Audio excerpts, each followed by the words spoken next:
Muhammad. Lain apa kasih Nabi itu dia apa-apa itu kok. Dalam beda. Indah. Dalam pula. Oh sudah. Waktu ini silu udah keluar saya ini. Ambo wajuan kasih itu. Atau kita hafal. Tapi setelah kita hafal, lagi kita hafal di rumah awak pagi kita baca, sore kita baca. Anak rumah awak kapan jangan boleh dalam kesalahan. Tapi kalau Pak Ustaz pula ditunjuk ada peluang ke rumah awak kapan jangan dalam kesalahan. Itu takdir Allah. Khasais Nabi itu 10. Dalam kitab Malakil Uluhiyah, khasais Nabi yang 10 macam. Lam yantani mawqatun talaqan abada wa madasaibu asala fi madil zamani minhum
Piti hasil riba awak kayo di palamboyan ko dipakai julo-julo tembak itu gajah benar itu piti awak banyak disalah-salahan ke pedagang-pedagang kaki lima mambayi tiap hari adonan 20.000 adonan 30.000 nyo salam 3 juta mambayi 30.000 sehari salam salat 10 hari itu gajah hari baik aduh di malam boyan kau namun tadi saja di malam boyan kau lain baru so nanti kau mati masuk darah kau mati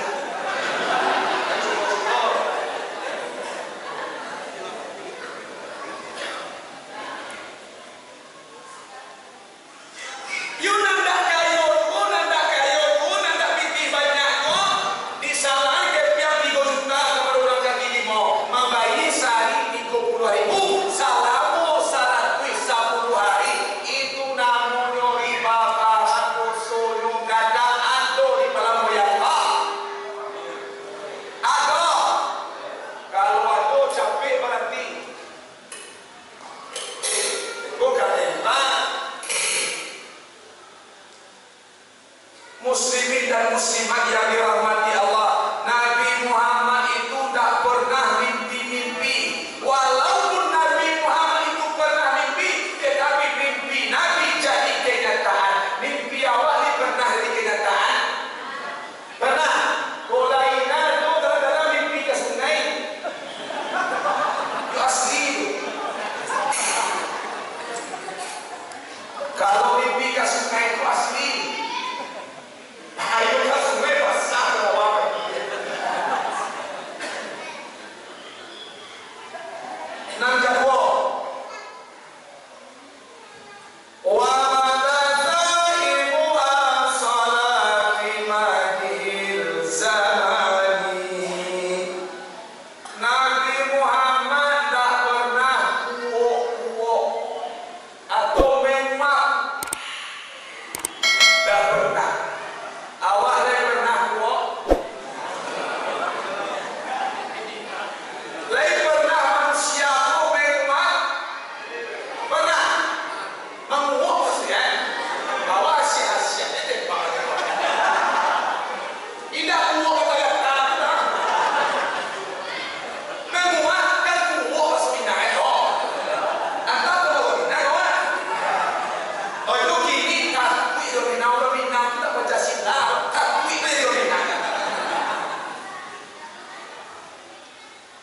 Kalau bagi kita mana nak cowok tu timbul dalam pengajian dalam apa? Ulang ya, ibu-ibu, mana nak cowok tu timbul dalam yaitu nyuribah bahasa awak tu demikian. Mana nak cowok tu timbul dalam pengajian kau atau dalam majlis taklim? Di dalam majlis taklim atau dalam pengajian? Ya, apa-apa mana nak cowok tu timbul dalam khatib membaca khutbah atau dalam bangkok mengaji karate kowa di lapau. Mengaku jelas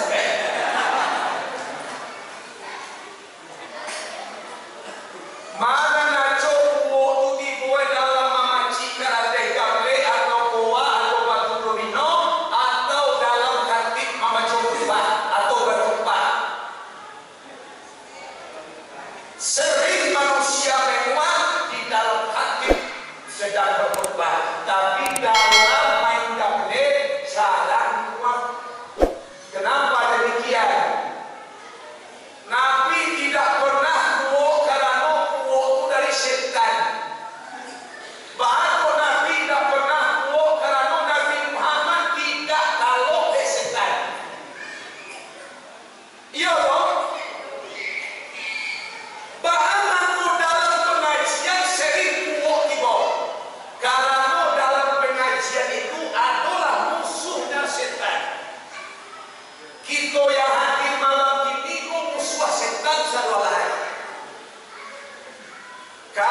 musuh itu sering diganggu apa enggak?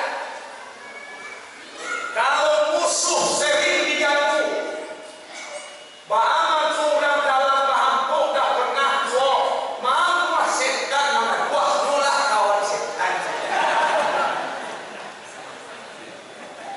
Maka diganggu aku kan lawan. Orang dalam bahan bangku dah tua, dah mau setan mana kulah, kalau dulu kawan setan.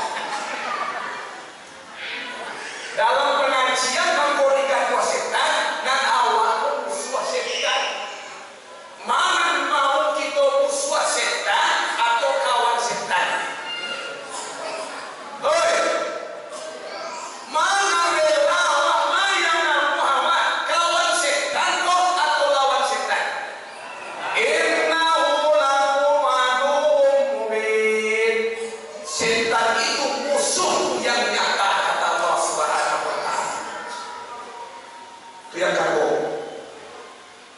janji yang tadi tiga, yang tiga terakhir. Yang terakhir, kita ambil saja yaitu yang nomor 9, yang nomor 7. Wa qalbuhu lam yanam wal ainu qad na'asad. Nanti tolong kita renungkan bapak-bapak ibu, di situ nanti aku berikan pengajian, tolong kita amalkan sesampai nanti di rumah awak. Setuju? Setuju? Wa qalbuhu lam yanam wal ainu qad na'asad. Walaupun mata Nabi terpejam, namun hati Nabi Muhammad tak pernah tidur. Walaupun mata Nabi terpejam, hati Rasulullah tidak pernah tidur, bapak-bapak ibu. Mata Nabi terpejam, namun hati Nabi selalu ingat kepada Allah Subhanahu.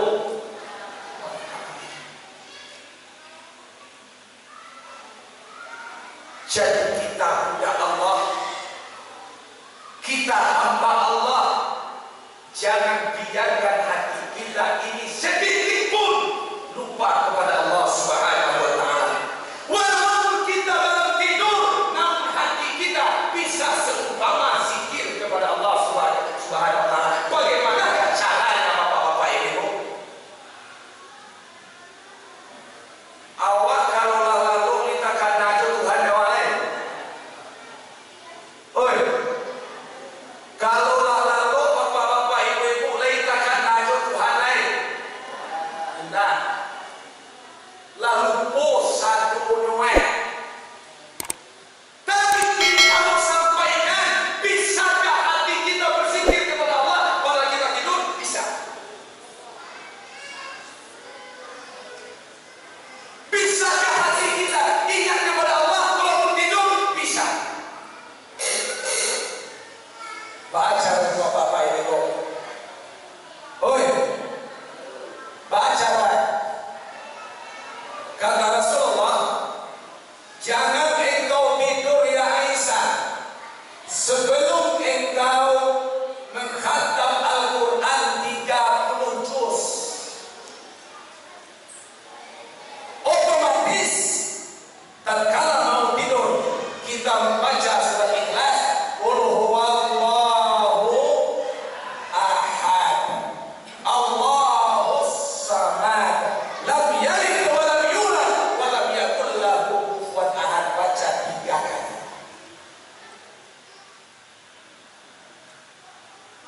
Yang kedua, ya Aisyah, kata Rasulullah, jangan engkau tidur sebelum engkau mendapatkan syafaat atau hidayah para orang mukmin. Bagaimanakah caranya bapak-bapak dan ibu-ibu? Kita mau tidur, baca Allahumma ighfir lil muslimina wal muslimat wal mu'minina wal mu'minat bi rahmatika ya arhamar rahimin. Terakhir, tatkala kita mau tidur bapak-bapak ibu, tolong ibu-ibu dan bapak-bapak mengamalkan, membiasakan lidah kita ini membaca afdalu zikri fa'lakannahu la ilaha illallah, la ilaha illallah, la ilaha illallah. Baca la ilaha illallah, la ilaha illallah, la ilaha illallah. Baca kalimat la ilaha illallah sampai mata ibu dan bapak-bapak terpejam. Oh, kita tidak berwudu, Pak Ustaz. Tidak ada larangan bagi orang yang tidak berwudu membaca kalimat la ilaha illallah. Kita haid, Pak Ustaz. Orang yang haid boleh membaca kalimah la ilaha, boleh. Yang tak boleh bagi orang haid membaca Al-Quran masuk masjid, tak boleh.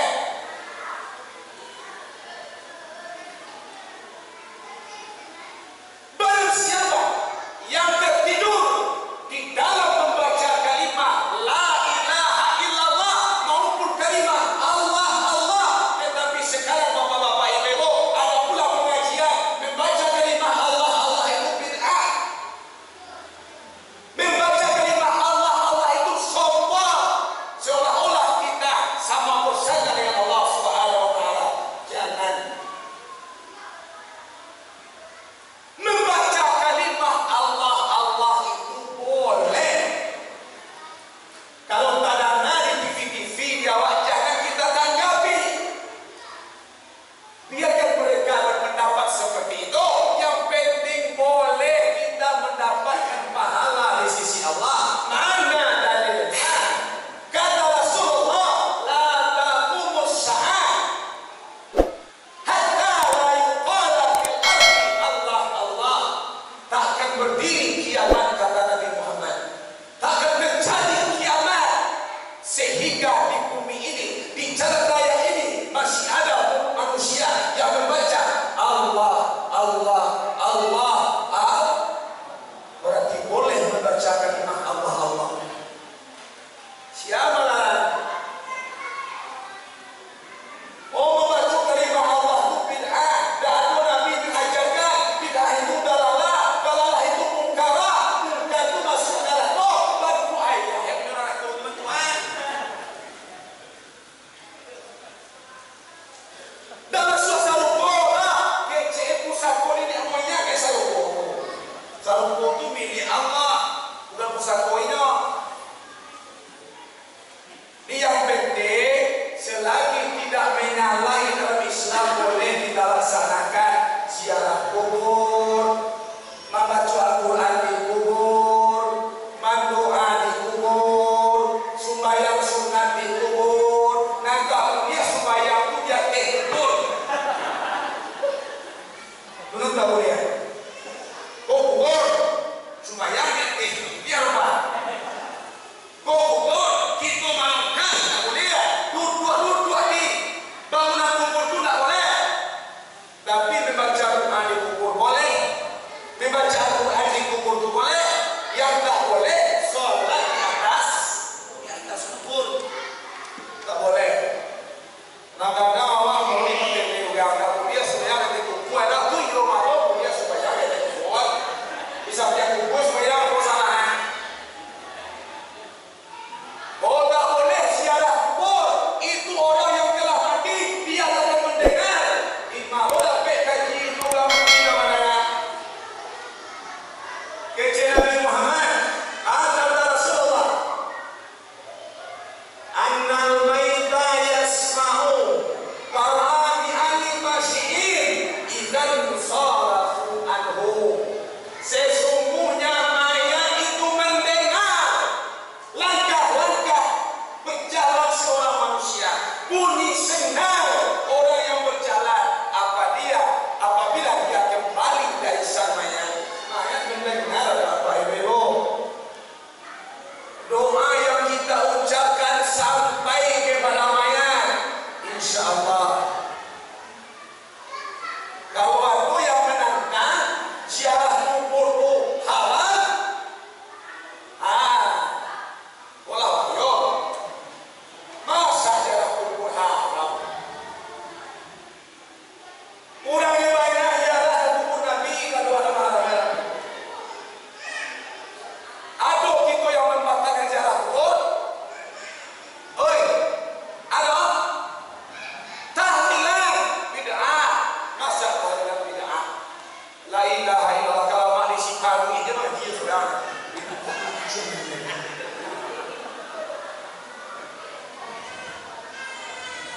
jamaah muslimin dan muslimat yang dirahmati Allah Subhanahu wa taala. Jadi, barang siapa yang tertidur di dalam membaca kalimat la ilaha illallah, maka apabila dia tidur nafasnya yang turun naik, maka dihukum seperti membaca kalimat la ilaha illallah. Seandainya dia mati dalam tidur, dia mati dalam membaca kalimat la ilaha illallah, maka akhiru kalamihi la ilaha illallah dakhalan jannah.